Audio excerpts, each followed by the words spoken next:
नमस्कार दोस्तों, study IQ पर आप सभी का बहुत बहुत स्वागत है। वेरी रिसेंटली हमारे जो पेट्रोलियम मिनिस्टर हैं श्री धर्मेंद्र प्रधान जी, आप देख सकते हैं ये वाली न्यूज़ मनी कंट्रोल से, इन्होंने ये अनाउंसमेंट की कि इंडिया आने वाले कुछ सालों में $60 बिलियन का इन्वेस्टमेंट प्लान कर रहा है इन द गैस इंफ्रास्ट्रक्चर। ये यहाँ पर गैस इंफ्रास्ट्रक्चर के कई सारे सेगमेंट्स हैं। फॉर एग्जांपल सीएनजी हुआ, एलएनजी हुआ, उनकी पाइपलाइंस हुई, उसके बाद सिटी गैस डिस्ट्रीब्यूशन के प्रोजेक्ट्स हुए, फॉर एग्जांपल आईजीएल हुआ, एमजीएल हुआ। इन सभी चीज़ों में कहीं ना कहीं इन्वेस्टमेंट प्लान किया जा रहा है। मैं समझता हूँ बहुत ही इंपॉर्टेंट और बहुत ही बढ़िया खबर है ऑयल एंड गैस इंफ्रास्ट्रक्चर के लिए, ऑयल एंड गैस सेक्टर के लिए, ऑयल एंड गैस कंपनीज के लिए, फिर भले प्राइवेट कंपनीज हो, फिर भले यहाँ पे सरकारी कंपनीज हों। इस पर्टिकुलर वीडियो में हम इसी चीज़ का विश्लेषण करने वाले हैं कि असल में ये इंफ्रास्ट्रक्चर की जो प्लानिंग है, जो इन्वेस्टमेंट की जो प्लानिंग है, ये कहाँ पे भारत किस तरीके से कर रहा है। जानेंगे सभी चीज़ों के बारे में कि फ़िलहाल गैस का जो योगदान है भारत के एनर्जी मिक्स में वो कितना है और आगे जाके कितनी प्लानिंग की जा रही है। चलिए स्टार्ट करते हैं मेरे साथ। मेरा नाम है अनिरुद्ध। यदि आप इस लेक्चर की पीडीएफ को डाउनलोड करना चाहते हैं तो मेरे टेलीग्राम चैनल से कर सकते हैं। इसके अलावा सोशल मीडिया पे भी आप मेरे साथ जुड़ सकते हैं। स्टडी आईक्यू ऐप को डाउनलोड कर सकते हैं from the Google play store, और इस ऐप पे फिलहाल चल रही है द बिग क्रिसमस सेल, जिसके चलते आपको सभी कोर्सेज के ऊपर 10% का एक्स्ट्रा डिस्काउंट भी अवेलेबल करवाया जा रहा है। यदि आप यूपीएससी की तैयारी कर रहे हैं, इस कोर्स को ज़रूर बाय करें, जिसमें हमने पिछले 10 साल के पेपर्स को डिस्कस किया है in a very very unique manner. All right, अगर हम बात करते हैं, ये जो आप नीचे ग्राफ देख सकते हैं, पाई चार्ट देख सकते हैं, ये जो पाई चार्ट है ये लेटेस्ट बेसिकली 2019 31 दिसंबर 2019 तक का लेटेस्ट पाई चार्ट है, जो दिखा रहा है कि भारत में जो एनर्जी मिक्स है वो किस तरीके से कौन सा सेक्टर है जो एनर्जी मिक्स में कंट्रीब्यूट करता है। जैसा कि आपको मालूम होगा कि सबसे मैक्सिमम कंट्रीब्यूशन यहाँ पे कोल से आता है, यानी कि सबसे maximum contribution thermal power plant से आता है, लगभग 53.6%, अप्रॉक्सीमेटली 54% से के आसपास।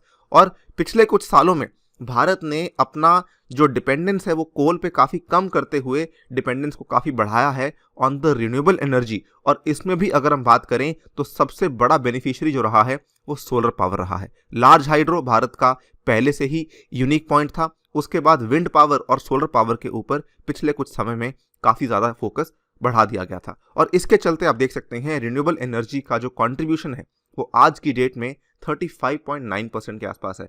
Correct me if I am wrong. और आई थिंक 4-5 साल पहले की बात है जब रिन्यूएबल्स का जो कंट्रीब्यूशन था इट वाज अप्रॉक्सीमेटली 30 to 31%। अब सडनली ये बढ़ करके 35.9% हो चुका है। और यहाँ पर उसके बाद दो छोटे छोटे सेक्टर्स हैं, डीजल का और लिग्नाइट का, फिर न्यूक्लियर का, ठीक है। लेकिन एक सेक्टर जो यहाँ पे दिख जाता है वो है गैस का सेक्टर, और यहाँ पर भी भारत का जो एनर्जी मिक्स में गैस सेक्टर का कंट्रीब्यूशन है वो भी पिछले कुछ सालों से बढ़ रहा है। लेकिन द प्रॉब्लम इज कि इसमें जो ग्रोथ है वो काफ़ी धीरे हो रही है। It is only 6.7% right now. ये यहाँ पे काफ़ी बड़ा पोटेंशियल है, काफ़ी बड़ा स्कोप है, जिसको बढ़ाने की बात की है हमारे पेट्रोलियम मिनिस्टर धर्मेंद्र प्रधान जी ने। यहाँ पर अगर हम इनका जो पूरा का पूरा टॉक था उसका एक ब्रीफ समरी पेश करें तो बेसिकली दो इम्पॉर्टेंट पॉइंट्स सामने आते हैं। 17 दिसंबर को ये एक पर्टिकुलर सम्मेलन में बात कर रहे थे, और वहाँ पर इन्होंने ये कहा है कि भारत की सेंट्रल गवर्नमेंट ने प्लान किया है $60 बिलियन का investment for creating gas infrastructure till 2024।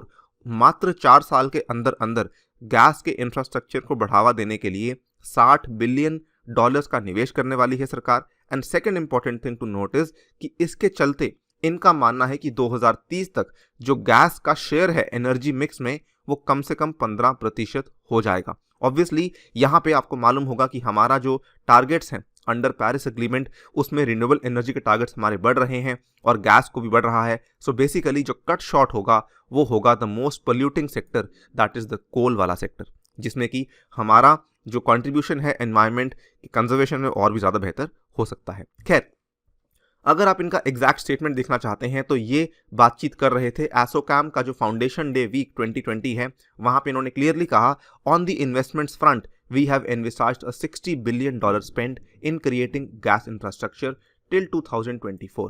Including pipelines, LNG terminals, CGD networks. ठीक है, पाइपलाइंस यानी कि जिसके थ्रू गैस ट्रांसपोर्ट करते हैं, एलएनजी टर्मिनल्स यानी कि जहां पर जाके आप एलएनजी को भरवा सकते हैं। अभी क्या है, फर्क क्या है इस चीज में कि अभी क्या है, अगर आप दिल्ली में जाते हैं या फिर और बड़े शहरों में जाते हैं तो सीएनजी का चलन होता है जो व्हीकल्स में डलती है, लेकिन अब आगे जाके सरकार एलएनजी के टर्मिनल्स को प्लान कर रही है, बिकॉज लिक्विफाइड नेचुरल गैस के जो बेनिफिट्स हैं वो माना जा रहा है कि एनवायरमेंट के रूप से सीएनजी से भी ज़्यादा बेहतर है। इसके बाद जो सीजीडी है, अगेन इसमें क्या है, सीजीडी के केस में क्या है कि आज की डेट में केवल कुछ कुछ शहर हैं जहां पर सीजीडी नेटवर्क्स बने हुए हैं। फॉर एग्जांपल दिल्ली हुआ, दिल्ली एनसीआर हुआ, या फिर मुंबई हुआ, या फिर अहमदाबाद हुआ, सूरत हुआ, इन सब जगहों में सीजीडी प्रोजेक्ट्स बने हुए हैं। लेकिन अब आगे जाके प्लानिंग इस तरीके से है कि जो टियर 2 के शहर हैं, टियर 3 के शहर हैं, वहां पर भी सीजीडी नेटवर्क्स की प्लानिंग की जा रही है।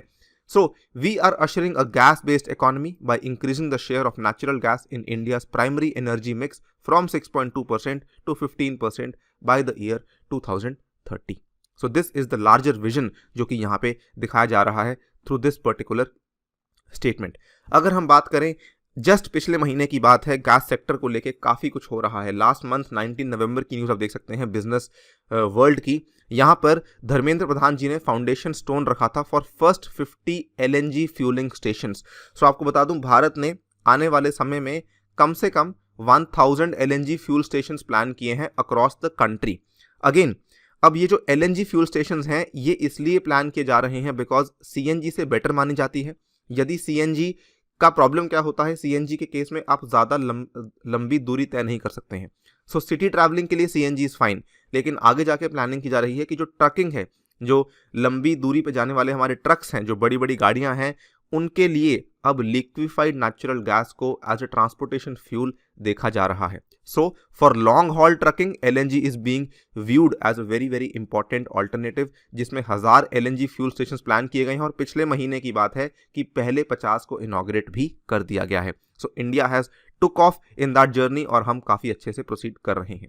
सेकेंड बात करें सीजीडी का, सो इसमें जो सीजीडी के प्रोजेक्ट्स हैं they are now being expanded to 232 geographical areas, right, spread over 400 districts. Bharat में जो 670 के आसपास डिस्ट्रिक्ट्स हैं, 680 के आसपास डिस्ट्रिक्ट्स हैं, उसमें से अब माना जा रहा है कि 400 से भी ज़्यादा डिस्ट्रिक्ट को हम कवर करने वाले हैं, जो आज की डेट में आई थिंक जो सीजीडी का नेटवर्क है वो बहुत ही लिमिटेड है, बहुत ही सीमित है, जो आगे जाके मैं समझता हूँ 70% of the country will be covered with CGD projects. ठीक है, 53% of population of the country geography and 70% of population will be covered through CGD.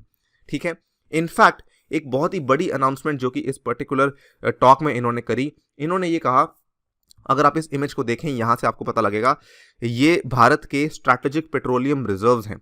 सो देखिए, अभी जो भारत के एग्जिस्टिंग स्ट्रैटेजिक पेट्रोलियम रिजर्व्स हैं वो येलो कलर में दिखाए गए हैं। एक पादूर में है, एक मैंगलोर में है और एक विशाखापट्टनम में है। और इन्होंने ये कहा कि इस साल India has achieved the milestone of completely filling all the strategic petroleum reserves with the total capacity of 5.33 million tons, जो कि 3 बने हुए हैं, यानी कि इनको हमने प्रॉपरली भर लिया है। इनफैक्ट यही नहीं, साथ में इन्होंने अनाउंसमेंट ये भी करी कि आगे जाके हमने प्रोसेस शुरू कर दिया है of establishing another 6.5 million ton commercial cum strategic petroleum storage facilities, और ये 2 और बनाए जा रहे हैं, एक ओडिशा में चांदीकोल में और एक पादूर में ही एक सेपरेट लोकेशन पे प्लान किया गया है। यहाँ पे आपका एक और जो स्ट्रैटेजिक पेट्रोलियम रिजर्व बनाया जाएगा। सो ये वाले आपके येलो वाले एग्जिस्टिंग है और ये ब्लू वाले जो हैं ये अभी अपकमिंग है, आने वाले हैं। So India is also moving very swiftly when it comes to the front of strategic petroleum reserves. हमने अपने रिजर्व्स को प्रॉपरली भर लिया है और हम तेजी से और भी बढ़ा रहे हैं। इनफैक्ट जस्ट इसी साल की बात है, भारत ने आई थिंक जून महीने की बात है ये, जब इसको अनाउंस कर दिया गया था कि भारत अपना पहला एनर्जी एक्सचेंज भी शुरू करने वाला है। India's first automated national level gas trading platform was launch this year to promote and sustain an efficient and robust gas market. So इसमें क्या है कि जैसे जिस प्रकार हमारी शेयर मार्केट है, जिस प्रकार हमारी कमोडिटीज़ की मार्केट है, राइट, जिस प्रकार हमारी एग्रीकल्चरल कमोडिटीज़ की मार्केट है, उसी प्रकार उसी तरीके से एक अलग आपका एक्सचेंज शुरू कर दिया गया है जो कि केवल और केवल एनर्जी के प्रोडक्ट्स के लिए शुरू किया गया है।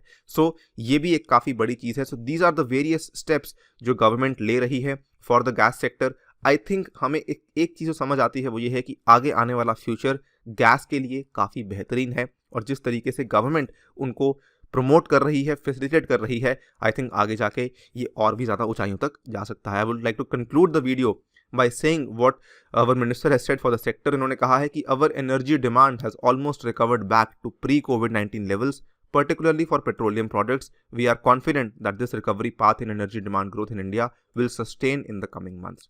So he is confident, and along with him we are also very confident and positive about the upcoming gas sector. इसी के साथ इस वीडियो को करता हूं समाप्त। Thank you for listening, stay tuned and stay safe.